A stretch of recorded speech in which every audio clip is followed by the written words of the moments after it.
I remember a Senko saying to me, Carrie, you have to remember school is an institution. And that just makes, it's like, what does that sentence actually mean? What are you saying with that? What you are telling me, this is what it tells me anyway, is that somewhere in the world we have created the ideology of normal. And it is an ideology, right? Yeah. It's an ideology. Wherever we've decided normal centrist is, we've decided that's the best way to live. And we all try without as much as effort as we can to move towards that centre and see if we can fit. If I'm mask enough, I might fit. I might just have a sense of belonging if I could make myself a little bit more passing in some way or another to fit this ideology of normal. For me, it's about deconstructing that ideology, because if we don't, then we will 100% be traumatising our young people as they go through school. Welcome to Inspiring Voices, the podcast of the Sing Up Foundation. We believe in harnessing the power of singing to improve mental health and well-being for children and young people. I'm Celi Barbaria. And I'm Baz Chapman. In this series, we've paired guests from different areas of research, practice and strategy to make connections and to understand more deeply the unique role of singing, songwriting, voice exploration and creative music making in transforming children and young people's mental health and well-being. This second series focuses particularly on how we can inspire young voices, and especially on how children and young people who have particular challenges in their lives that can affect their mental health can be supported through singing and music making. Inspiring Voices, the podcast of the Sing Up Foundation. Please remember to subscribe and leave us a review on Apple or Spotify. It really will help us to get the word out. Thanks for listening, and now on with the show. Welcome, everyone. Joining us today on Inspiring Voices. We're so happy to have Carrie and David Grant join us. Welcome, guys. Good to be here. Yeah. Real privilege, real pleasure to be here. To introduce you guys, not that you guys need introducing, but to introduce you guys, Carrie and David Grant are BAFTA award-winning broadcasters, vocal coaches, leadership coaches, and campaigners. Their TV and music careers spanned over 35 years, and they've been awarded a MOBO Award and a BAFTA for their lifetime services to the music industry. David has had 14 hit records and been nominated for 2 Brit Awards. He's also awarded an MBE in 2019 for his lifetime services to music.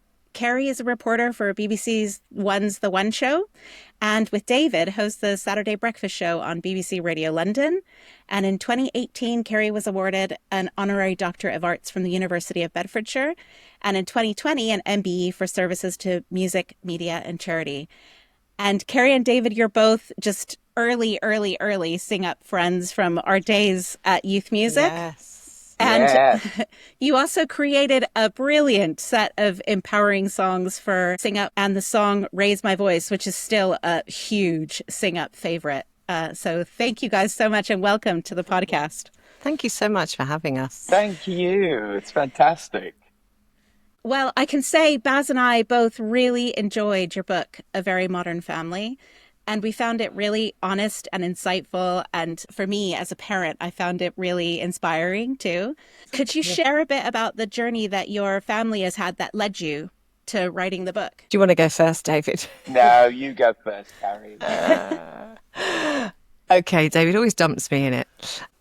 So when you start your parenting journey, David and I have been together nearly 40 years. But when you start the parenting bit, you have all these ideas about what you're going to be like as a parent, and also you envisage what your children are going to be like. You're going to sit in restaurants and everyone's going to be really bougie, ordering great food, and they'll order in French and you'll be really proud, and everyone will look at your table and go, look at those parents and their wonderful children.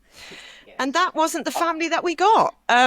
It's been a whole different experience. And so we have 4 children, 3 birth children, 1 adopted child, and they are all neurodivergent. So they have a whole mix of different divergences, including autism and ADHD and lots of disses, but they're not what we don't see them as disses, but they are all the dyscalculia, dyslexia, dyspraxia, etc. And a whole host of mental health issues because of struggling with being neurodivergent in a world that's set up for neurotypical people. And so as a family, we decided that we wanted to just put something out there to say, this is what it's like for us.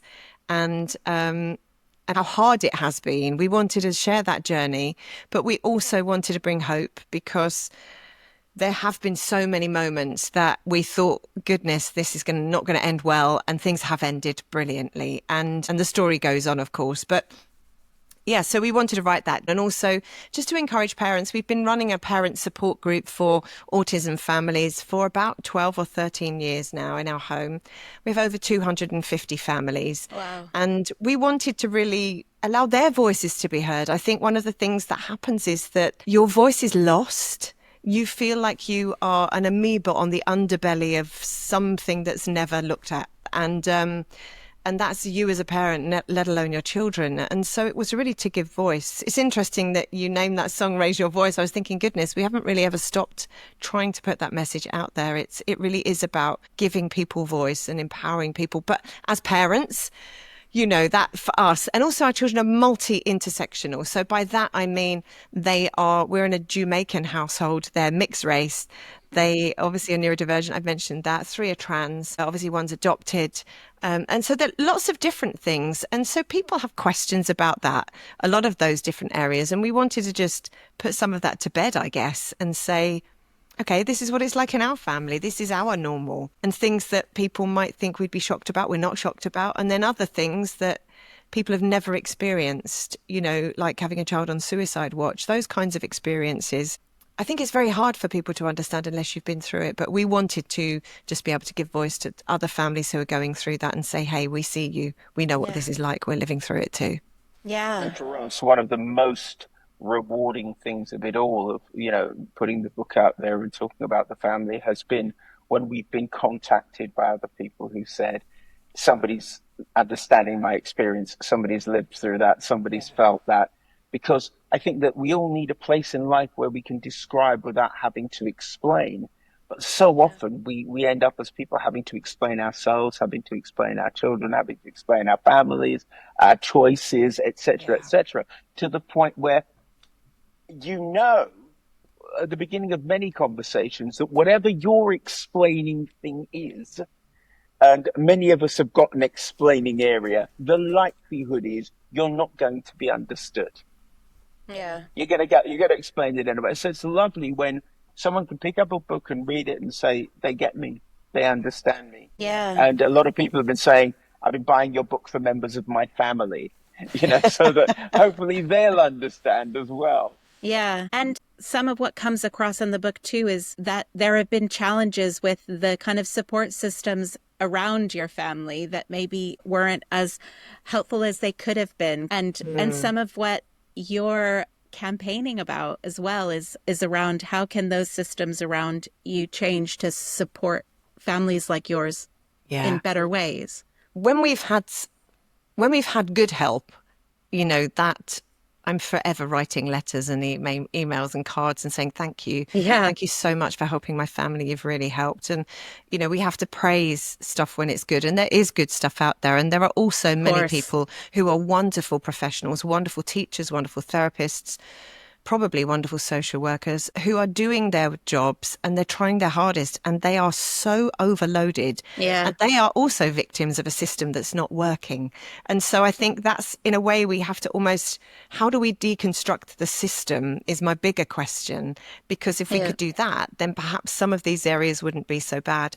So yes, I think almost, and with children's mental health particularly, it's, CAMS, as it's known, Children and Adolescent Mental Health Services, are in absolute disarray. There are great therapists. There are many great therapists who are also leaving the service. So but accessing that, if I went to the hospital today and I was diagnosed with cancer, but it's fine, it's only stage 1, we're going to deal with it. You'd be so grateful, wouldn't you? Any of us would be like, oh my gosh, I'm so pleased we've caught it early. I think Absolutely. with children's mental health, what happens is we wait for it to be the equivalent of stage 4, 5 cancer. And then we go, oh, okay, so now your child has attempted to take their life twice. Now we will give, we'll bring out the big guns. And I question how many children are dying in the waiting. How many children are far worse off because they didn't get that early intervention. And that, in terms of our children, we know that early life experiences impact our entire life. And so therefore that help that parents need, particularly in those early days when a lot of parents have no idea. We had no idea what to do, what it was even about. Now we've become experts by experience. So, you become your child's therapist because the service isn't there. So you learn it yourself. We did trauma therapy for training for 2 years. You go out there and you get it if you can afford it, and that's another thing. And so we try to become the best parents we can. But in those early days, really, that's where we need that intervention. And schools need that. Teachers need that support. It's about working together. And that's what we don't see enough of. What we have is a crisis. And in a crisis, like we can see now on a world stage playing out, in any crisis, people look for people to blame. Who's to blame for this? Who can we shame about this? Let's just take the most marginalized group and let's shame them and blame them and make them feel even worse. And I think we need to move away from that and think about, what does a true co-production look like? The creatives get going. When there's no money, the creatives get going. Let's make something that actually really serves one another, that builds something that it is long lasting and has legacy. But you have to co-produce together. You have to work with people who historically you maybe haven't got on with. And I think that is the challenge, is health, education, social care, parents, the person themselves. Those 5 people have to get in a room together and do something magical. It's possible. It's absolutely 100% possible, but there has to be the intentionality about it. There has to be the will for change. Yeah. So one of the things that we look at a lot is this thing about intersectionality and the fact that there are clearly, and there's plenty of evidence that there are mental health issues derived from the fact that if you layer things that feel like they're a disadvantage or make people feel like they're not normal, then you're going to compound the mental health challenges of that. Is that something that you've seen yourselves, and can the system even begin to cope with that? I think that one of the things that we have observed, that's a great question, and it's a great observation. And yes, we have observed it. And I think that one of the things that is an issue is that for different people, the remedies, and remedy is too strong a word, but what they need to address, their immediate, their midterm and their long-term challenges may differ from one another. And I think that we get a kind of one-size-fits-all approach. So, for instance, we found when our children were in school, if they needed reasonable adjustments in order to just make it through a school day, there was resistance because there was a concern that if we make an exception for one child that needs it, another child that needs it might ask for a different something that they require in order to get through. And so quite often, you don't have a coalition of the willing because you have people who are so tied to the system and so tied to the structure that they think that it's impossible for them to actually move beyond that. I remember Senko saying to me, Carrie, you have to remember school is an institution. And that just makes, it's like, what does that sentence actually mean? What are you saying with that? What you are telling me, this is what it tells me anyway, is that somewhere in the world we have created the ideology of normal. And it is an ideology, right? Yeah. It's an ideology. Whatever we've decided normal centrist is, we've decided that's the best way to live. And we all try without as much as effort as we can to move towards that center and see if we can fit. If I'm mask enough, I might fit. I might just have a sense of belonging if I could make myself a little bit more passing in some way or another to fit this ideology of normal. For me, it's about deconstructing that ideology, because if we don't, then we will 100% be traumatizing our young people as they go through school. This is not the 1960s. Move on. Whatever it was in your day, move on. We're not living in those days now. And this is not the other thing that I'm just going to mention here, because it's on my mind a lot, because I've seen a lot about it in the press in the last couple of days. But just, the reason why there's this terrible mental health thing is because of phones. None of our children had phones when their mental health started showing signs of deterioration. Not for years. We wouldn't let our kids have phones. They weren't on social media until they were well into their teens. And so, these problems began before they were 10 with our children. So we're talking about a very different thing. We're also talking about how the DFE, Department for Education, sets up children to fail. Our children are set up to fail. And unfortunately, I don't want to criticize them, but I think that does need looking at.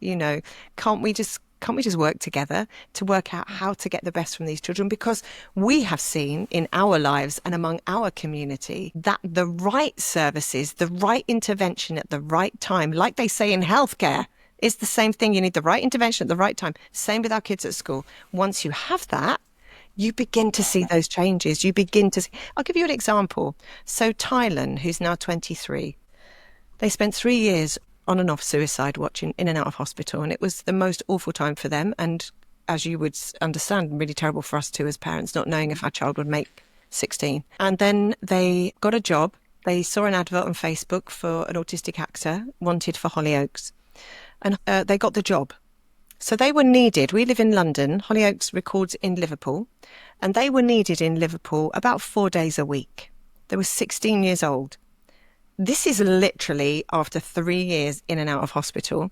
They took the job. But Line Pictures, who do Hollyoaks, sent all cast and crew on 2 days autism training, which means effectively that a lighting rigger on Hollyoaks has had more autism training than any teacher that had ever taught Tylen throughout his school career. Wow. So Tylen began to flourish. And what we began to see is that as he was seen by the people he was working with and loved and allowed to be his autistic self, suddenly he was able to do more. So he would say, I don't need the scripts a week before, just give them to me the night before. And then he would say, I can get on a train, I can sit backwards now. And then he would say, I can sit in front of people and they can eat in front of me and I'm okay. There were still things he needed, but there were lots of things that they put in place that meant that because Ty was heard and understood, suddenly his toleration levels went up and more pressure could be put on. So we have to be asking ourselves, how do we deal with children's anxiety? How do we let children know that they are seen? Because if we do that, we lower the anxiety, we raise the toleration levels. And that means you can then put demands on. That triangle of anxiety, demand, toleration is going the whole time. And if we can lower anxiety, you can put those demands on because the toleration levels have gone up. And this is really simple stuff, guys. Yeah. It's not rocket science, doing that, is it? How do we do that with our young people? What are DFE doing to put that into the system, to write that into our systems, so that teachers know what they're meant to do, that teachers can get back that love of teaching again, that vocational calling on their lives to work with young people and see benefits. Everyone got that up at Hollyoaks. Everyone at Hollyoaks knows they saved a child's life. Everyone up there I've never stopped telling people, you guys, you did everything I was asking for. I've been screaming for years and nobody's heard me. You heard me as a mum. You've done this stuff for my child and you've saved my child's life. My child will never stop thanking them. And so, that could have been the school that got that credit, but unfortunately they didn't want to work with us. They didn't want to put that in. Not all of it costs money either, let me tell you that, because that's the other thing, is it costs too much money. I've heard that it doesn't cost anything. Google is free. Learn about autism. Work out how to, there's so much stuff. Read our book, there's tons, or other people's books. There's tons out there now. There's no excuse to not know this stuff. Yeah. One of the things we did find out didn't work and doesn't work, that seems to be constantly applied erroneously, in my opinion, is that when somebody tells you what they're anxious about, or that they're fearful, they're concerned, they're apprehensive, you deny their reality. I don't want to go in, I'm scared. You're not scared. I feel like a teacher hates you. A teacher doesn't hate you. I've got no friends. Of course you've got friends. I think that it can start also with us, this thing of, I am going to try and legitimize your reality, because the only way that we can change your reality is to begin by recognizing it. Yeah. And understanding where someone's coming from is such a big deal. Yeah. Yes. And some of us find that easier than others. I find it easy to climb into my children's skin and sit in there and go, oh, yeah, how does that feel? That must really hurt. You know, if you're empathetic, if you're naturally really empathetic, you're going to feel that. If you don't, then you have to learn how to be. You know, with teachers, there are those I've had to learn. teachers. Yeah, right. We all have to learn. Didn't come naturally to me. There I are was more like it's a problem. Sorry, Carrie. It's more like it's a problem to be solved. I'll solve it. And it's not actually a problem to be solved. It's a journey to be walked. And what kids needed was us accompanying them on the journey rather than telling them there was no journey and invalidating their lived experience. Yeah. I was going to say about teachers, there are, and this is probably the same with parents as well, but there are people that just naturally get it. There are people that simply are born to understand neurodivergent people and children with mental health issues. They just get it. And then there are people that don't get it, but are willing to learn.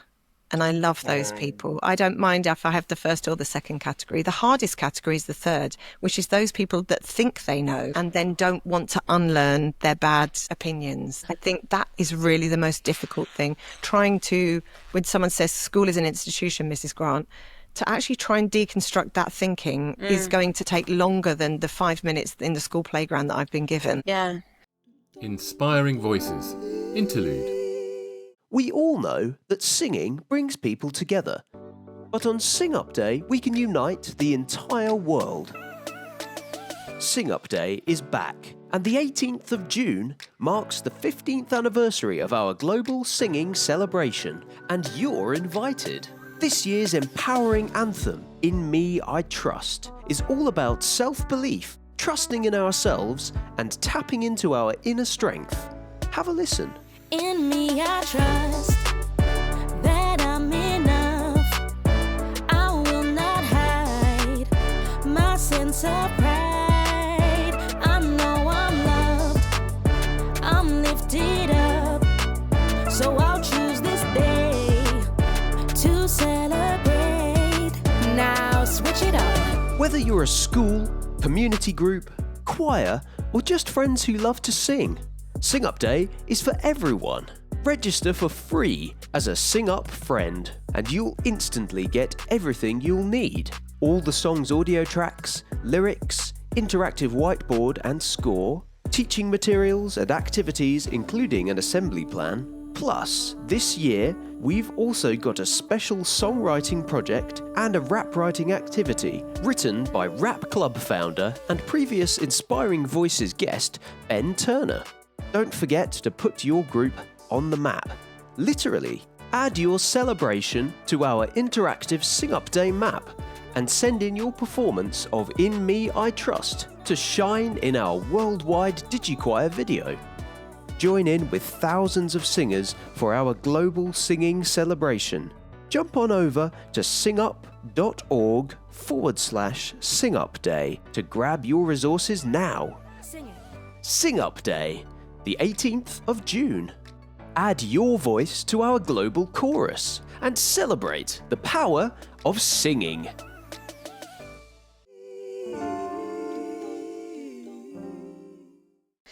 And talking about your kids, they all seem to be, from how you speak about them, they all seem to be so open and creative and artistic. And how conscious were you to give them a creative and music-filled life? I think that it's really hard to spend any time in this house and not be surrounded by music. Either you'll run out screaming or you'll just dive in and become part of it. And the kids would dive in. In fact, there was a classic example of that's a TV show that we did in the noughties called Carrie and David's Pop Shop. And we had to write 30-odd songs. Was it 30-odd? Or 36, 37 songs? 36, yeah. 37 songs. And the children didn't realize that they were being our focus group. But what I mean by being immersed in music is that Carrie would sit and play the piano and we would sing, as the song. And if they came running in and started dancing, we'd go, okay, tick against that one. That one works. And if there was no activity and no response, we go, either we need to work on this one or we need to move on. I think also one of the things we learned at Fame Academy, which we absolutely loved, was that the BBC had a fund given to musical instruments for people. You didn't have to be part of any group or any school. It was just individuals. So they did, tons of people got drum kits and saxophones. And so this gave us this idea of, you know, if we could try and save our pennies up and buy some instruments, even if they're cheap second-hand ones, just honestly, where David is sitting now, there are guitars, there's a drum kit, there's a cajon, there's a piano, there's a saxophone, there are recorders, there are tambourines, maracas, wind chimes. There's every single kind of instrument, not every, but a lot of instruments are there. And our children have always just been invited to, they're laying on the floor, these instruments, you know, they're not locked in a cupboard like they're some wonderful thing that your grandmother sent down the generations. These are just, if they get broken, they get broken. It's just how it is. Because, you know, music needs to be experienced. If you just want to go up and bang a drum, just go and bang that drum. And also, David, I have to say, is like the most, he's encyclopedic in terms of his knowledge of music and his love of music.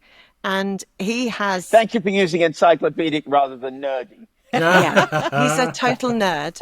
And he has taken advantage of our children's autism, and he has given them, he said, one of your special interests needs to be music. The only demand I ever made. Yeah, he fed right into that. And so they all, well, 15-year-old is still kind of growing up, but the older three really have like an absolute love, not just of contemporary music, but classical music, rock, every genre that you can think of, and they know their stuff. They can go right back. They'll go, 55, I know this. This is, you know, it was a great rock and roll, great. Or, you know, they can pick bands. They want to go and see bands. David and Ty went to see Bob Dylan a couple of months ago, and Olive will be going to jazz clubs, and then the youngest will be going to see Metallica. So and modern bands as well. So they really have that breadth. And do you know what's really interesting though? And this has almost been like a secret survey in my head. I'm also autistic. My secret survey has been to just look at what happens when a child comes to you at 2 years old and they haven't necessarily had that exposure. Nathan does not have, he's not our DNA, he's our son, but he does not have a love of music at the moment. And it's really interesting because he's had the same exposure from the age of 2 as all the others. But I think his thing is, can everyone just stop singing? Absolutely. I grew up in this family, and it was, they adopted me, but it was a nightmare. No one would stop singing. Absolutely. Every one of them, their happy place was music, and Nathan's happy place is a prolonged period of silence. Yeah. I was going to say, one of the things that really, that I want to just pick up on what Carrie said is that when I was young, I used to go down to the library and I'd take out some Beethoven and I'd listen to it for a week, just constantly. And then I'd go back and I'd take out Benny Goodman and listen to that for a week. And then next week would be Led Zeppelin. And I bought completely into something that Louis Armstrong said that I read when I was young, that there are countless genres, but there are only 2 types of music. There's good music and there's bad music. And I wanted to hear the good music of as many different styles and types as I could. Yeah. I was just going to ask a point about, for some people, using the voice in a sort of singing kind of a way can be very exposing. And we've certainly had practitioners who work in secure units and places like that who say, actually, it might be a long way down the line before you're singing. And that absolutely, as you said, there may be some people or some times when actually that's not what you want to do. You just want to go and enjoy silence as well. I mean, have you responded to that? Have you said, actually, we do need to create silence in our environment? Gosh. Yeah, I mean, I'm a silence freak. So 100%. Silence is so beautiful. Yeah, and I think that helping people to find their voice is what we've done. It's been our career, so much of our career. But finding your voice is not just about singing. It's finding your inner advocate. You know, who are you? What's that noise? You know, and that might be if we were talking just outside of music now and just talking about trauma, that might just be a big long note. It might just be a scream. It might be a howl. It might be all of those noises are valid. You know, and I know David's just said there's good music and there's bad music. I would argue, actually, what is bad music? Really, it's just music, and it's all valid. It's all useful. All noise, you know, that when you find that part of yourself where you find the volume that works, you find it might just be a whisper to begin with, but when you find that bigger sound, just in terms of your voice, is really incredible. I'm always amazed when you look back at, you know, having been in telly for so long, I look at my early telly, I'm really speaking up here and I'm speaking with my head voice. And now I speak down here. But so much of that is not because I learned to do that. It's because I've grown more confident in myself as a person. I'm not that insecure young girl that I was. I've become more secure. And in that security, my voice has changed. And I see that in multiple people that you see over the years. And I think so finding, you know, and we're not specifically talking about our son here, Nathan, but you know, for many children who are fostered and adopted or had early life trauma, it's very hard to find that voice. Who am I? I don't know who I am. How do I make a noise that represents my identity? I don't know who I am. So once you find out who you are, so in a way, Baz, yes, I think you are right in that. I think there's also just finding your voice. I remember, I'm going to name drop here, but it was a spectacular moment many years ago, teaching Gwyneth Paltrow, who had a film, Country Strong, and I had to prepare her as a country singer. And she didn't believe in herself as a singer at all at that point. At that point, she was also married to Chris Martin, one of the biggest rock stars in the world. So no pressure there. And I remember about the first or second, maybe it was the second lesson in with her, she was singing. It was just on an exercise. And I said, I think there's a louder voice in there. When I'm asking you to crescendo that note, could you give me a bit more volume?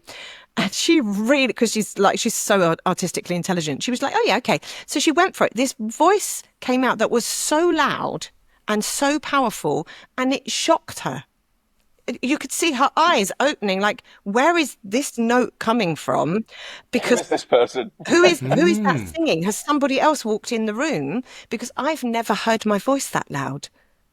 And so I think there is something about finding it and then increasing its volume. But also silence is important, yes. All of that, yeah. Silence is surely like the space before a really good meal. You enjoy even more because you're hungry. Says the ADHD. I'm like, I'm constantly grazing. You can graze on music, but if you have a space, then the meals are great.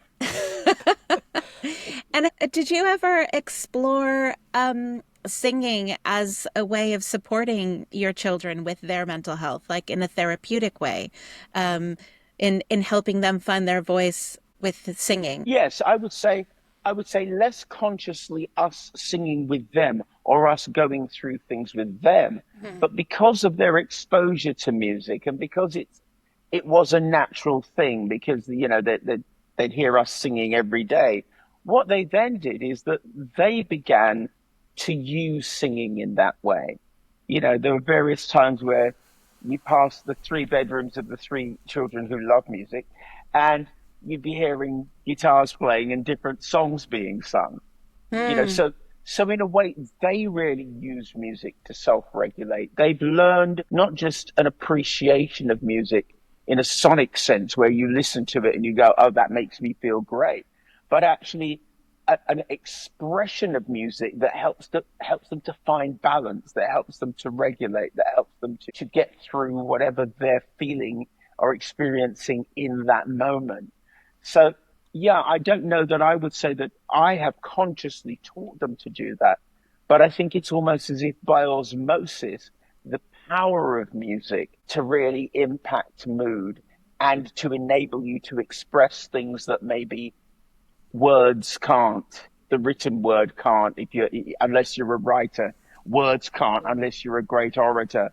but you can sing it out. You can sing yourself happy. You can play yourself happy, or at least you can play yourself into balance, if not into happiness.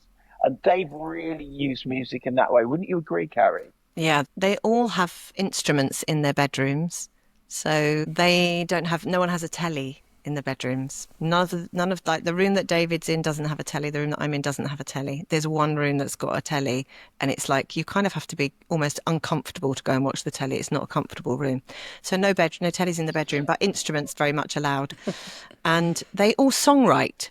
And I think songwriting, I think they've been brought up to not fear putting words to voice or words to paper. I think it's often songwriting is like, don't you have to be clever to do that? No, you just have to express how you feel. I'm feeling tired. Oh, what would the chord be? Let me just work out the chord for that. And then, then they're away. They've got a song within about 5 minutes. And so they all write, they all play. They don't play, no one's a brilliant player in this house, but they all play. The other thing that I would say is that whilst we didn't do therapy as such, I play the piano where David is sitting every single day. I am the worst pianist. I would never play for a lesson, like literally, honestly, I cannot play.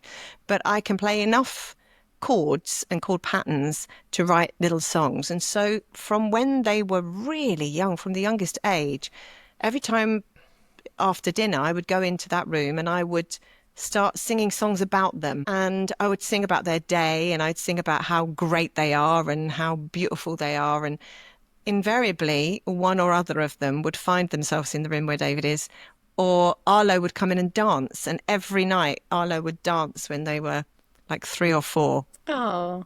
And spin, and I would just talk about how loved they were. I didn't really even know what I was doing at the time. I think I was just messing around. It's only now, as they're older, that I think, wow, I think about what was my mum doing. My mum, my mum was a single mum and held down 3 jobs and wasn't really there when I got home from school. And I praise her for being the most amazing mum, because that's what she had to do.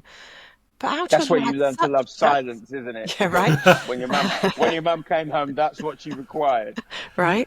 Yeah. So, but just I've just been reflecting on that recently. Like, that must have been amazing or weird or just different. Like, I guess children don't necessarily grow up with a mum that goes and sits at the piano and just sings about them. So I think there are not direct therapies, but I think there's just stuff going on the whole time just by osmosis. Yeah. Carrie, that's fascinating, because you talk about, I know that you found nonviolent resistance to be a really valuable tool. Yeah. And I'm pretty sure you said that there's an aspect of that which is to do with kind of repeating back what you've heard rather than kind of responding emotionally to it. And I don't know, in a way it feels like that's almost an extension of that you're processing stuff, but kind of accidentally helping them maybe to process it as well. That's really interesting. I hadn't even thought of that, Baz. I think you're right. I think there is a lot of that, because we'd be singing about their day, or and sometimes I'd be a bit cheeky in saying the teacher was a little bit, and then I'd leave a gap and I would see what they would sing back. and then I'd be like, we can't say that. Let's sing it again.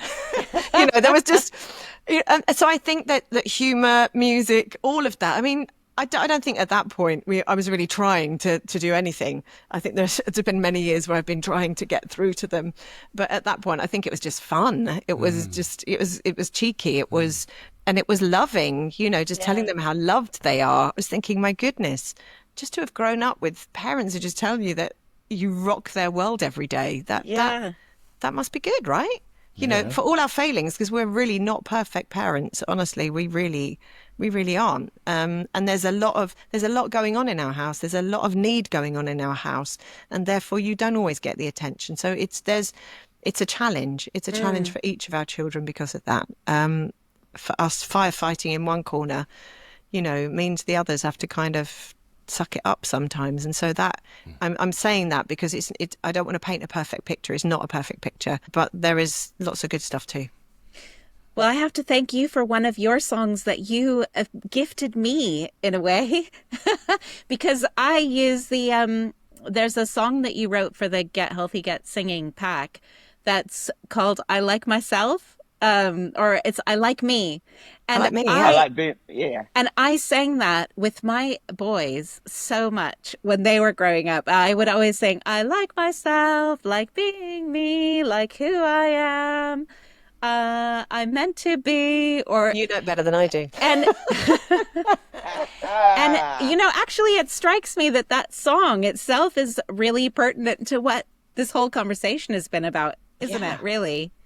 It really is. I mean, I think finding your voice, finding out who you are, it's the journey that we're all on for life, isn't it? And then, because once you know who you are, and if you find that you do like who you are, you love who you are, that has such a big effect on your connectivity with other people, and that raises community, that grows community, that is really beautiful. So for us, even a time like lockdown that was so hard for so many families, for us it was like our little village just is quirky. Every single person is we're all neurodivergent in our family. So it kind of, without the intrusion of the judgment and the shaming, actually our little village worked in our house. And I think that's, yeah, it really is about, I like being me. I like who I am. It's okay to be me. I have permission to be me. Those messages we really need to push out there rather than shaming people.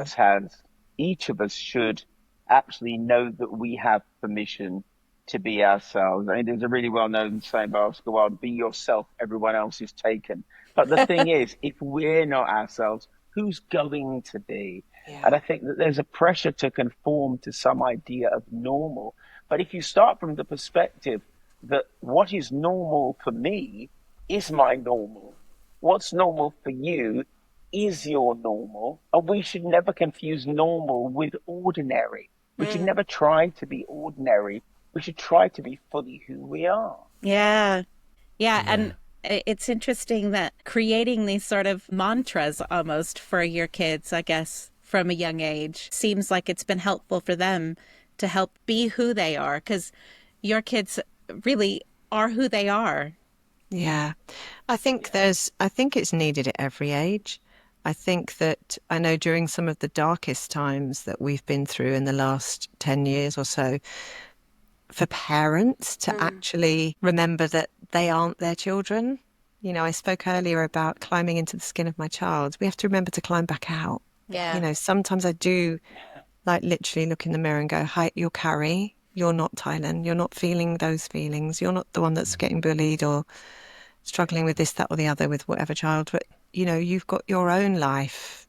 You're worth something. You're lovely. And I don't think we hear enough of that. I think it's very top show, isn't it? Our world is very top show. So we to really, really know who you are and like yourself in the silence, that's something else. There's quite an interesting parallel with songs, and we grapple with this quite a lot about the thing of, I suppose it goes back to what you were saying, David, that sometimes you don't want to tell young people what to feel or suggest that they aren't feeling the right thing. We feel this, I suppose, particularly for you as songwriters, this must come into your minds as well, that kind of, am I all right saying this about, you know, how a person should see themselves or believe in themselves, is actually the most effective thing for this young person who's going through a terrible time, actually to have something that reflects something much more dark in them or allows them to just completely say what they want to. Are there times when actually we should perhaps be careful about saying everything's great or you're great? Oh my gosh, yeah. 100%. Yeah. I think that's a really astute observation, and you're absolutely right. I sometimes think of songwriters, it's really important to be able to, at least in your own mind, be able to draw a line between reality, actuality, and aspiration, and sometimes be able to say, you being worthwhile doesn't mean your situation at the moment makes you feel that. You having potential doesn't mean that your actual endorses that. You having a future doesn't mean that right now it feels like you can't even see past the next moment, or you know, I think that it's important that while songs lift us up, that they don't do that at the expense of reality. I think music covers all of it. I think that it's not one thing or another. There are some dark, I mean, my album, A Beautiful Brokenness, is all about that. It's about actually the brokenness. It's identifying with that, absolutely drilling into it. It's sitting in ruins. It's saying, this sucks. And owning that, it doesn't change the fact that I am going to keep working on myself. But right now, this absolutely sucks. Sometimes you need to hear the worst words possible because the resonance is so helpful. And that's what we were saying earlier about when the child says, the teacher hates me, I hate school, I don't want to go. And the parent goes, no, the teacher loves you. It'll be fine when you get in there. You're not hearing your child. It's better to say to your child, you're right. You hate school and the teacher hates you. Because then it's like that lovely feeling we get. Like immediately there's relief. There's, oh, great. That is, you just literally said what I'm thinking. And then often once we twisted that round and got into repeating stuff, it was like the transformation in our children and each other, actually, in our own relationship was so profound, because that child that I was denying their reality, but going, you'll be fine, I'm so encouraging, come on, you'll be all right, G you up, was not what they needed to hear. They needed to hear, you're right, teacher hates you and you hate school. They were like, thanks, I'm going to school now, quite not happily, but I'm not crying anymore. I think there's definitely a space for that, to just sit in the ruins. That's important. I've just finished an MA in theology, and there's a wonderful Congolese theologian that talks about the war in Congo, and he was asked, how do you deal with genocide, with something that big? I mean, obviously that is nothing worse. And he said, sometimes we have to dwell in the ruins with one another and say, what happened here? And you know what? That's Dwelling all in the you ruins. can do. That's all you can do, is just simply sit in the ruins and say, yeah, this is really, there isn't a happy ending here. Some Clinton cards verse is not going to help me. Some silly scripture that you're going to throw at me and say, God didn't plan it for your life. God won't put you through anything you can't handle. Like, sorry, where's that? It's silliness, silliness. Sometimes we need to sit in the ruins and properly lament. I started a lament group last year, and it's so good. I've then heard about 2 other groups that have set up the same thing. I'm like, wow, this is a thing. Can I just chime in with Carrie, in as much as I think one of the things about music for young people that music can do that almost nothing else can do as successfully is that music can say, this is terrible, but you're not terrible. This situation might be hopeless, but you're not hopeless. And I think that balance of, let's not pretend that you're living in Disneyland when you're living on a bomb site. Right. But let's also not sort of accept that because everything around you has fallen apart, that means that there is nothing for you tomorrow. That means there's nothing ahead of you. Yeah. So it's finding that balance of reality and encouragement that I think it can be quite hard. Finding hope. Yeah. It's actually a reoccurring theme that keeps coming up in a lot of our podcast episodes around acceptance. It's interesting that you guys bring that up too, that it's such a big theme for you. Yeah. I think the other thing, Celi, that we've talked about quite a lot is the ability of music and singing to be able to heal people or give them a voice. It doesn't necessarily need to be as literal as some lyrics that commentate on it. Yeah. Actually, the thing that can make the difference is a wonderful moment of singing in harmony with the person next to you, or just something else. And that sometimes we don't need to take it quite so literally as that. There's some, we've made music as long as we've walked on the earth for a really good reason. Yeah, I love right. that, Baz. I love that. One of the things that really lifted me when I was 14, 15, 16 was being part of the school choir. There are songs, I was pottering around the house last week singing one of the songs that we sang when I was 15 years old. And I still remember my harmony. It was great. But just that feeling of being something bigger than yourself, of being part of something that was, it was huge. It was majestic. With the benefit of hindsight, knowing what I know about music, I have no idea how good it was. It may have been terrible, but I know how great it felt.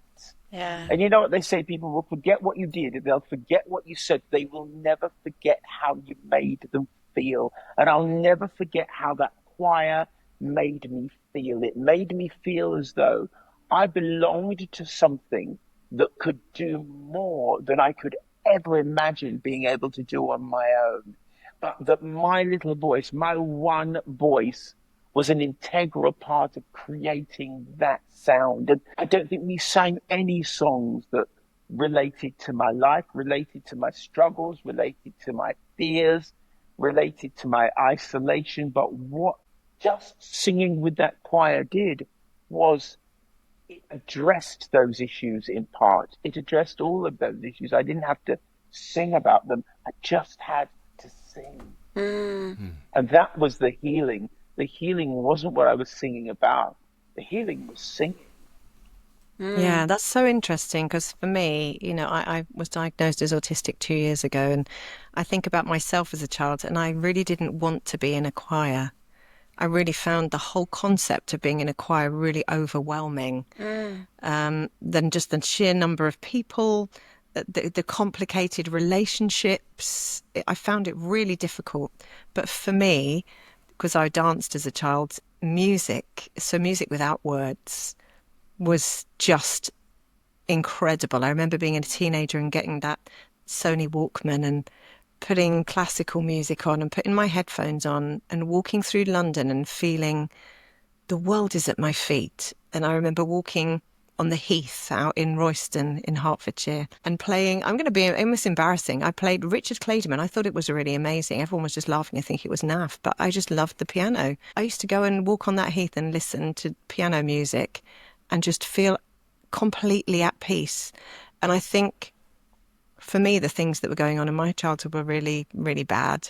And so I think that really probably kept me alive, actually. It kept me going. So I think music really does have the power to do that. And that was nothing, those experiences were, and dancing is nothing to do with words. It's just the music. You feel it in your body. And what's so great now is we know there's so much being talked about now, the endocannabinoidal system, the vagus system, and all the stuff we now know about the sympathetic and parasympathetic systems and the brain and how it works.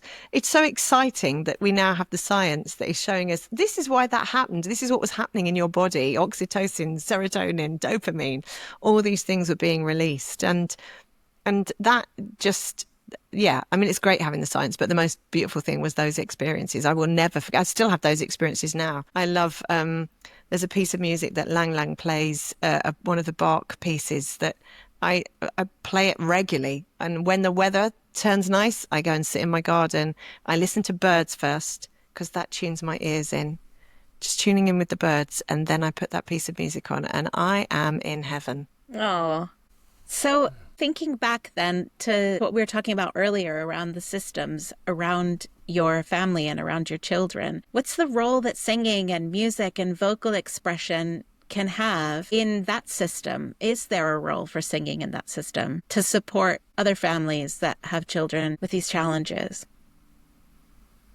Such a good question. I've not seen it. I've not seen it at all. I've not seen anyone explore that. David and I do leadership coaching and we use singing among leaders. And I speak to a lot of like local authority groups that will have all those professionals in. I do singing with them. But I use singing to take them outside their comfort zone and then challenge them about some of the things that they feel. And this is to align them with how uncomfortable it is and actually how to listen when you're under pressure. So I'll use it in different ways. But for therapy, I've not seen it between systems at all. Yeah. I think they would think we were cuckoo if we even asked for it, don't you? I don't know. I think that it's an area that needs exploration because I do begin to feel that outside of people like yourselves and hopefully like ourselves, there's a lot of the world that still hasn't fully woken up to the power of music, to the power that it has to move people, to remove people from feelings and situations, to change people, to sustain people, to be the soundtrack of the journey of their recovery to be the thing that actually gets them through life. You know, like Carrie talks about putting on that music, putting on the headset, and whatever had happened during her day or whatever she was feeling, whether it was, you know, any sense of negativity, it would be gradually erased by the feeling that that music creates. I think that a lot of people haven't yet sort of fully grasped the connectedness between people when they share a musical moment. How, you know, when people sing together or make music together, their heartbeats begin to align. How we connect with people through music. How you can go to a concert and be around people who you have nothing in common with other than the love of a piece of music. And that totally connects you. How music is a shared communal experience. And one of the things that I look at now, and I think it's a shame, is that for so many people, because of talent shows, certainly this was the way 10 years ago, music became about being competitive, about being the best. Music isn't like that. It shouldn't be like that. It's like saying, you know, I'm the best at eating sausages. I don't know, what does the best look like?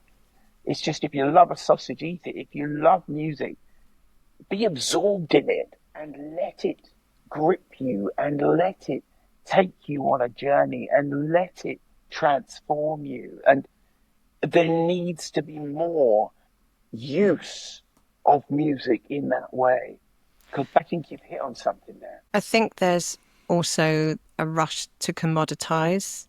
I think that the minute someone does something well, we immediately want to think about, how do we take that to market? It's like, how about we just sing? Yeah. You know, C.S. Lewis said, friendship is unnecessary, like philosophy, like art. It's one of those things that has no survival value, but gives value to survival. You know, music is life. For me, it's sitting at the piano, playing so badly, but hopefully singing quite well, and just enjoying the sound, enjoying the resonance in that room, and just letting my voice out. I think for me, there is something in doing that. I don't even want to think about I don't want to even analyze it. It's just magic. It's absolute magic. And it can take me from feeling unbelievably low mood and really like in a dark space, which sometimes I do go to, and it can lift me out of that.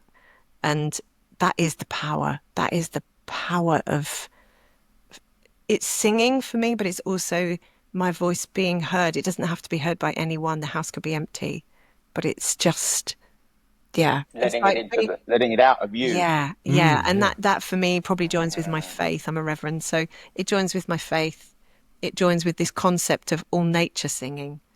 And I'm just joining in with what else is going on around me. It's just like, I love looking in my garden and going, yeah, those trees are singing over there. I'm going to put my little penny's worth in here. I've got those birds are singing out there today. I can hear them. And joining in with that. I know I sound like a total loon now, but that for me is, as I get older and I'm allowed to be a little bit more cranky and weird, that really does, that creates a magic for me, for sure. I think also music is soul food, as is singing. It's an amazing thing. You know, I talked a little bit about the changes it can make to people, the changes it can make to our moods, to our situations, but also I think it's important that we recognize that for us, it's almost like this is our free medicine. You don't need to sing well to feel.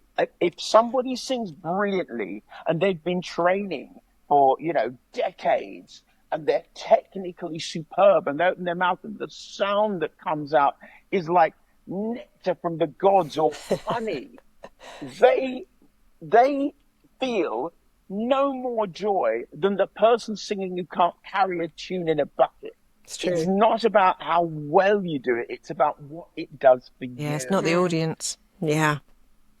And one thing we ask it in every podcast episode is if you can share just an inspiring vocal moment. I mean, you've already shared loads in this conversation. David, you go first. Do I go first? I'll go first. Okay. an inspiring vocal moment. One of my students was a fella who was a Welsh baritone, and he came on a lesson because he came one lesson. He said, "I'm just going to do once," and then he ended up coming for years. But he was going to do once because he wanted to get over something. He loved singing to his wife, and he would say, "She's the reason that I sang," and she had died, and he couldn't sing anymore. In part because it reminded him of when he sang to her, in part because he felt that his joy was so connected with singing that singing was a betrayal of the grief that he felt for her. And he came and had a lesson, and by the end of the lesson, he was singing. And when he'd finished singing a song, he started to cry because he didn't think he'd ever sing again. And he began his journey of actually recovering from his tremendous loss and learning how to live with that loss, how to get through that loss through singing. And that really taught me, his experience taught me something about the power of singing. Wow. Wow. He ended up sort of getting to the last 4 or 5 on Britain's Got Talent a couple of years later because he sang so much. He recovered the joy. But that's not the important part. The important part is that it returned a part of his life to him that he'd locked away, that he thought he would never get back. Yeah. That's amazing. I remember David, that can I too. ask, what actually did you do to sort of release the voice in that first lesson? In that first lesson, we talked about his wife. He wanted to talk about his wife. He wanted to talk about what she loved about his voice. And then we just hummed. I got him to hum a bit. And it was just like, "Are you comfortable with that?" I think to begin with, you sang that's with all him. right. You sang Right. with him to And begin then with, I I think. did all the exercises with him. So we were just singing together so he didn't feel exposed. So in part, he could only partly hear himself. So he wasn't conscious of his sound. And by the end of it, he said, "Oh, I'll sing a verse of this song." I said, "Can you do this? I'll start with you." And I started. And when I did, the next line quieter, and I stopped at the third line, and he kept going. And he kept going, and he was looking in wonderment at himself, like just looking at me as if to say, "What am I doing? How am I doing this?" And then at the end of it, he just burst into tears, but he didn't stop singing after that. He'd rediscovered something that sustained him that he thought he'd lost forever. Yeah. That's so beautiful, David. And my It's an amazing thing. my story is about a child, actually. David and I did a series called Carrie and David's Pop Shop for the BBs, so for CBBS. And we had lots and lots of letters and emails and people saying, "This is amazing." And David and I had not entered into the neurodivergent world space at all. We knew nothing about our children being neurodivergent. But we had all these letters from these people saying, "My autistic child absolutely loves this show." I mean, we were inundated by people with autistic children who were loving the show. Like, that's funny because we kind of wrote it with our own children in mind. It's interesting how it reaches all kinds Just of remember I people. said about them being our focus group, right? So that was really interesting. And then this one letter the email came through. I've got it somewhere. And she said, "I just want to tell you about my son and I. He absolutely loves Pop Shop and he wants to play David and he makes me play Carrie. And it's really fantastic because at bath time, I have to be Carrie and he has to be David. And we have whole conversations in the Pop Shop. We pretend it's Pop Shop time.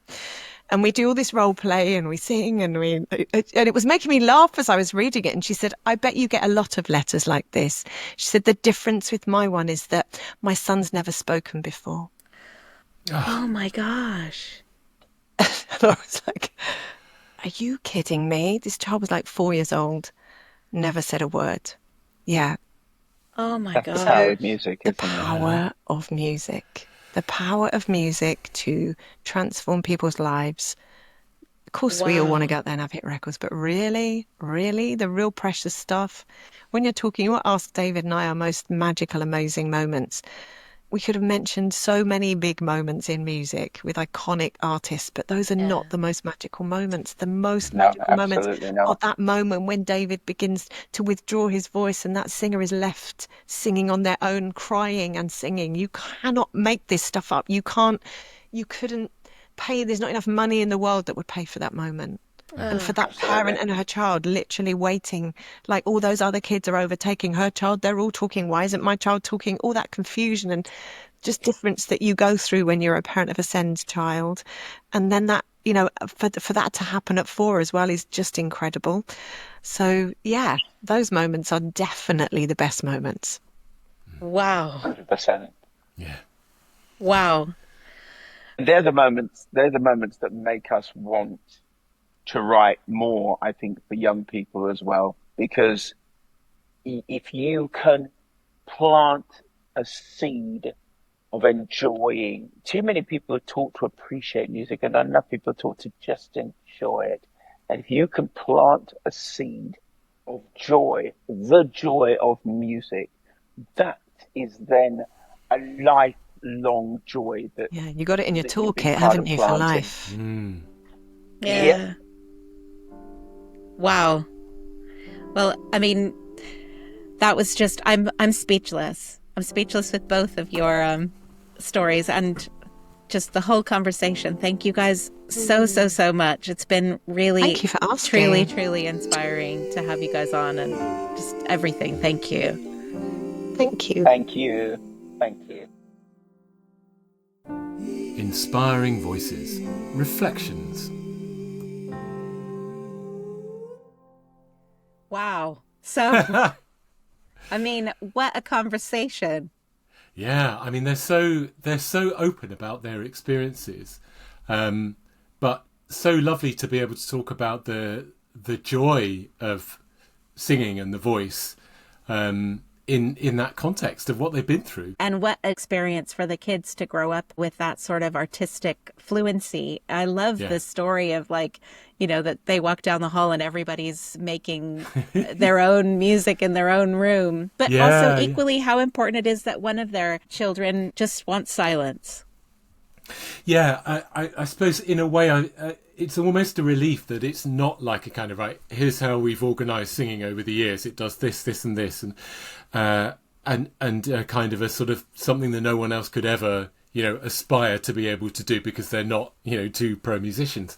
But actually, the reality is that they've just created an environment where singing is the norm, and things have just sort of naturally come from that. And maybe that's the sort of the takeaway, is that it doesn't have to be complicated, doesn't need to be prescribed. It's just part of a healthy and joyous environment. Yeah. And also, again, it so aligns with that thing about we're just accepting everything that comes. You know, it's like, I'm going to play a song, whatever words you want to say, add to it. That's what it's going to be, you know, and also however you're feeling, I'm going to accept that too. Like that there's just a real kind of open environment that is also refreshing. So what was less refreshing, I suppose, was just that sort of reaction to the question of, so how does this work within the system? And that they'd had no experience of that being the case. And yet David in particular was so articulate about how singing can be so valuable in this context. Yeah. That's the challenge we're up against, isn't it? Totally, because you'd think that there should be something available for really artistic young people who are suffering, are having challenges, that there should be an artistic outlet for them and that it should be part of what they can access. Yeah. And it's so easy to get, I mean, I'm kind of with them in sort of sympathising with the system. It's so easy to get bogged down with, you know, if they're with their kids, they were dealing with CAMS. There were things around neurodivergence. There were so many parts of the system that were never going to align, that actually the solution is not trying to force them all to align, but to find things that mean that they don't rely on that system. You know, in their case, it was someone actually going and taking part in an acting job where everything fell into place. And that's really interesting to think about where can singing fit in a way. We've talked about this, haven't we? That is it part of the prevention? Is it part of the wraparound? But then who creates that environment where they can reach those amazing potential sort of outcomes? Is it just about making sure that we don't forget that those things are just as important? Yeah, and have it actually naturally available to people all the time, that if they want to access it, they can, and that it's an option. Yeah. Because it wasn't an option for their young people. Yeah, that option could be singing in a choir, or it could be going to a gig like David was saying, or something that allows them to make a connection. I think that was his point, and that's a word that's come up a lot on the podcast, hasn't it? Finding a way to make a connection, because then that young person can potentially find their way to get to a better place. Yeah, and even there's also the conversations that we've had about sort of one-to-one work or group work, or that there are so many options. I mean, we've got the list on the website that Emily Folks put together for us, that there's so many different ways that singing can be incorporated to help people with their mental health. And there's just, like you said, actually, earlier on in the podcast, it's not rocket science. No, and the thing I wrote down that I think it was David said, if we can do nothing more than plant a seed of the joy of music, then that could be the thing that makes the difference. And I love that. Yeah. There are so many quotes like that. I know. In this conversation, weren't there? Yeah, there Amazing. Really were.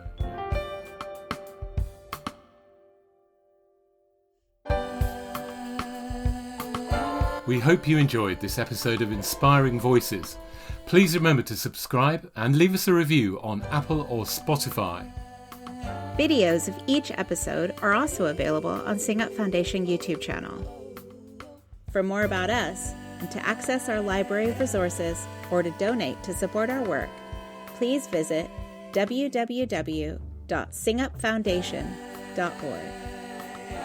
Thanks to Becky Owen and The Refuge for our beautiful podcast music, specially arranged by Becky and adapted from her song Anemone.